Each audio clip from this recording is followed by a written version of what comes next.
Bom dia a todos. Eu queria agradecer a oportunidade de poder falar e lembrar que eu estou representando o ISERJ como diretora eleita e que em todas as comissões, todas as audiências públicas em que eu aqui estive no último mês, ou seja, com o secretário Risolia, com o presidente do Conselho Estadual, Paulo Alcântara, com o presidente da FAETEC, essa não é a primeira, né? São várias que já têm vindo.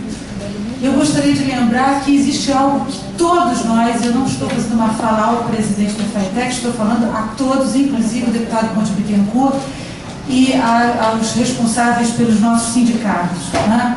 Na audiência do secretário Risolia, o SEC deixou muito claro que os servidores estão há mais de 10 anos sem o seu enquadramento atualizado, coisa que não acontece na FAETEC. O secretário Risolia colocou que não há eleições nas escolas, haverá cursos de formação para os seus gestores. E isso num combate das indicações políticas.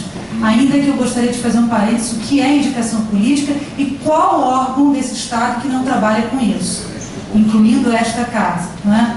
Eu queria lembrar também, nesta Secretaria de Educação, também foi aprovado um decreto de número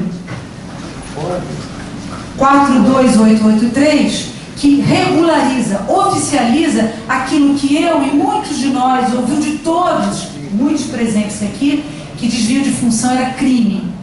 Quando interessa ao Estado, o professor 2 pode trabalhar como professor 1. O professor 1 pode trabalhar como professor de ensino superior. Mas a gente apanha muito, e às vezes dos próprios colegas e às vezes dos próprios sindicatos, dizendo que nós estamos irregulares. Eu sou prova disso. Eu sou professora, doutora, trabalhei como implementadora do ensino superior, porque o Estado me solicitou para implementar o ensino superior. Quando não há concurso público, você trabalha com as pessoas que têm a formação.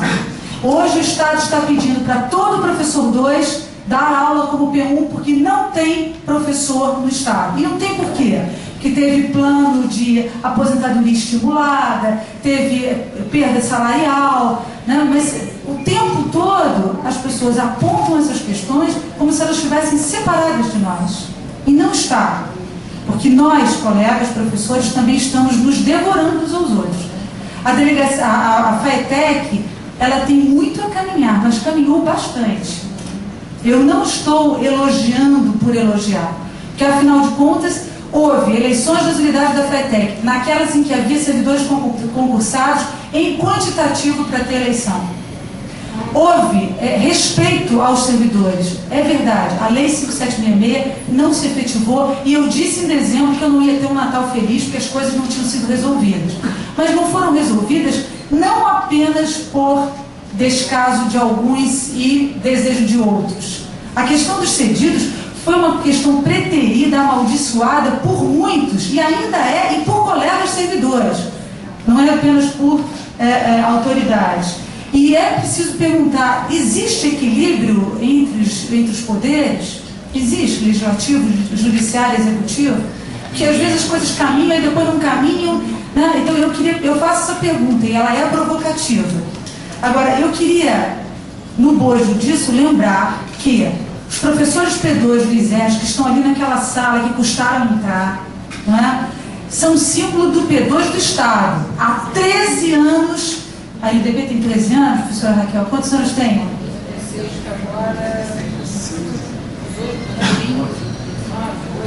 Nós estamos há vários anos formando professores em nível superior em todas as universidades públicas. Então, a UERJ, a UENF, a UFRJ, a Unirio, o ISERJ há 13 anos, formamos professor em nível superior. Quando ele vai fazer concurso público para Duque de Caxias, para Nova Iguaçu, para o Rio de Janeiro, ele só entra com o salário como se tivesse feito uma formação em nível médio. Ele não entra com outro salário. Ou seja, o professor, o Estado, gasta para formar em nível superior e quando ele vai para o acesso do mundo do trabalho, ele só pode entrar com o salário de nível médio. Isso não quer dizer que o professor que fez normal médio não possa entrar. Ele pode. Mas só que o que fez nível superior só entra com o salário de nível médio. Por que eu estou trazendo essa história? Porque agora, na efetivação da 5766, o professor 2, que entrou como normal médio lá no Estado, e que agora, ao entrar para a FAETEC com uma nova matrícula, tem um nível superior, isso não vem sendo permitido. Na perspectiva de que o professor 2, quando entra, é só normal médio.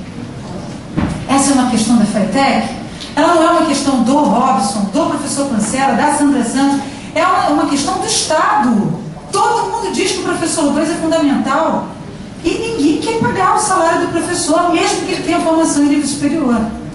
Então a questão do professor 2 é algo que eu pedi os 3 minutos, eu acho que até já passei de 3 minutos, peço desculpas por isso, mas ela é algo que é de todos nós, e não só da FATEC.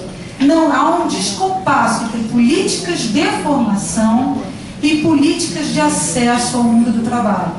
Tá? Então, essa minha fala é em torno da questão do professor 2, do professor como um todo, e não dá para segurar pagão de professor com as condições que permanecem.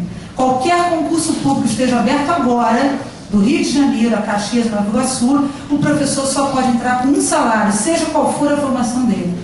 Então não é uma questão apenas de ter contratos ou concursos. E na FATEC, nós não temos o cargo do professor 2, portanto não pode haver concurso para isso. Não é? Por isso nós temos os contratos de professor 2. E finalmente, o presidente Paulo Alcântara apontou que uma das metas do Conselho Estadual é legislar sobre o CAP. CAP é Colégio de Aplicação. Hoje o Estado tem 3, o da UERJ, da FRJ e do ISERJ. Então eu queria lembrar que se a FATEC é órgão gestor de educação profissional do Estado do Rio de Janeiro, e o Estatuto fala educação profissional e não mais ensino técnico, não há como se prever o fim do ensino fundamental da FATEC. Porque se a gente quer melhorar, aprimorar os CBTs, a gente tem que assumir que a qualificação profissional tem que se dar no ensino fundamental. Então a gente precisa levar o ensino fundamental regular para complementar os CBTs e não matar os CBTs. Assumir a qualificação profissional no ensino fundamental. E aí eu peço mesmo uma análise de plano estadual. Por que tirar o ensino fundamental da FATEC se a gente está assumindo a qualificação profissional em nível fundamental? Com isso eu fecho, peço desculpas por me alongar sempre. E só quero dar boas notícias de que nós tivemos a reintegração de 2 escolas especiais, a Maria Ivete e o Antônio Francisco Lisboa. O ISERJ não teve a reintegração só física, está assumindo 103 alunos com deficiências intelectuais e com deficiências auditivas, com a estrutura da FATEC. Então a FATEC está nos dando condição de assumir esses alunos. Estamos assumindo a educação especial na perspectiva da inclusão. Obrigada. Obrigado, professor.